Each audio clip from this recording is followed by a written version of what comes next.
December 14th, 2010. The place, a dangerous smuggling route in Arizona, not far from the border.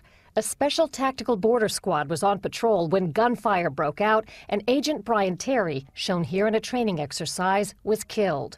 Kent is Brian's brother. He was my only brother. That was the only brother I had, and I'm lost. The assault rifles found at the murder, similar to these, were traced back to a U.S. gun shop. Where they came from and how they got there is a scandal so large, some insiders say it surpasses the shootout at Ruby Ridge and the deadly siege at Waco. To understand why, it helps to know something about Project Gunrunner, run by ATF, the Bureau of Alcohol, Tobacco, and Firearms. Project Gunrunner deployed new teams of agents to the southwest border. The idea, to stop the flow of weapons from the U.S. to Mexico's drug cartels.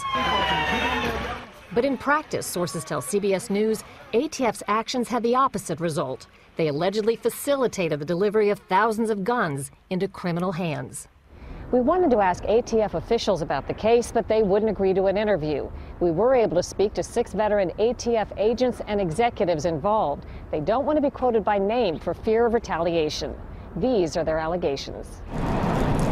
In late 2009, ATF was alerted to suspicious buys at 7 gun shops in the Phoenix area. Suspicious because the buyers paid cash, sometimes brought in paper bags.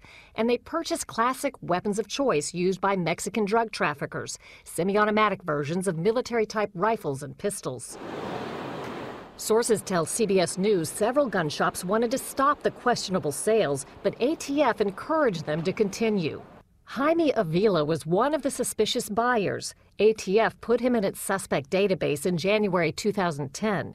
For the next year, ATF watched as Avila and other suspects bought huge quantities of weapons, supposedly for personal use. They included 575 AK-47 type semi-automatic rifles. ATF managers allegedly made a controversial decision, allow most of the weapons on the streets. The idea was to get intelligence and see where they ended up. Insiders say it's a dangerous tactic called letting the guns walk. One agent called the strategy insane. Another said, "We were fully aware the guns would probably be moved across the border to drug cartels where they could be used to kill." On the phone, one Project Gunrunner source who didn't want to be identified told us just how many guns flooded the black market under ATF's watchful eye. The numbers are over 2,500 on that case, by the way. That's how many guns were sold, including some 50 calibers that they let walk. 50 caliber weapons are fearsome. For months, ATF agents followed 50 caliber Barrett rifles and other guns believed headed for the Mexican border, but were ordered to let them go. One distraught agent was often overheard on ATF radios begging and pleading to be allowed to intercept transports. The answer, negative, stand down. CBS News has been told at least 11 ATF agents and senior managers voiced fierce opposition to the strategy. It got ugly, says one. There was screaming and yelling, says another. A third warned, "This is crazy. Somebody is going to get killed." Sure enough, the weapons soon began surfacing at crime scenes in Mexico. Dozens of them, sources say, including shootouts with government officials.